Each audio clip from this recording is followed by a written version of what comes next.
If you're looking for a brake upgrade for a Toyota Yaris, then this video is for you. Stay tuned, I'm going to show you what's in this kit from Detroit Axle. A real quick look at the tools you're going to need to complete this job. Of course, you're going to have to get a jack and jack stands to jack the vehicle up to get the wheel off. That is a 21mm socket. You can use a lug wrench, or if you have the convenience of the impact gun, it's a whole lot quicker. You're going to need a 14mm socket and wrench, and a 17mm socket and wrench, a ratchet, possibly a hammer, a screwdriver, like a flat blade screwdriver, preferably a junk one that you don't care about tearing up, and a way to compress the piston and the caliper. For that, I use a big C-clamp. This is not going to be a real detailed, in-depth video. This is basically a quick overview of how to do the job and the products that I've got from Detroit Axle to upgrade this factory setup. So if you're just doing brake pads, you're only going to need a 14mm to remove the brake caliper from the mounting bracket. And those bolts can be found one up top right here, 14mm, and then you have one down below on the back side here as well, 14mm. After you remove those two bolts, you can take your flathead in here and pry your caliper away from the mounting bracket. Remove your pads, install your new pads, and then put your bolts back in. But we're going to be replacing the rotors as well in this vehicle today, so there's a 17mm bolt up top that holds this caliper mounting bracket, which can be found right there, and there's one down below, 17mm as well.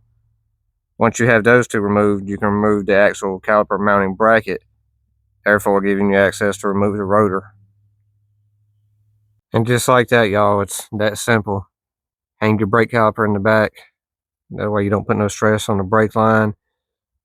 I've got those 4 bolts off, and now you can see this rotor's ready to come off. On bigger vehicles, these rotors are held in with a couple Phillips head screws right here at the hub, but these things are basically oversized go-karts, so there's no need for that. Once you get that caliper mounting bracket off, the rotor just comes right off.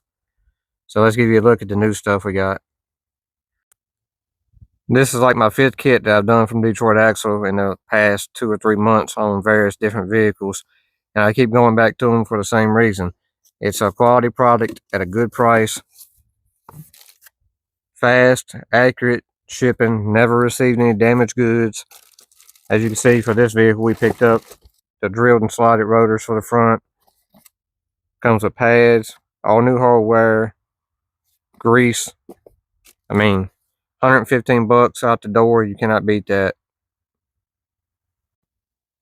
So now I need to degrease these new rotors with some brake cleaner and get them ready to install, and we can reverse the process and go on to the other side.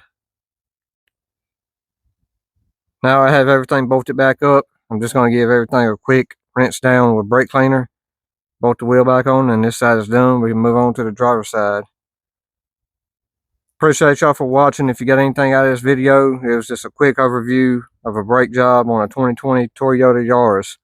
If you got anything out of this, consider hitting that subscribe button, smash the like button, drop us a comment below, and we'll see y'all in the next one.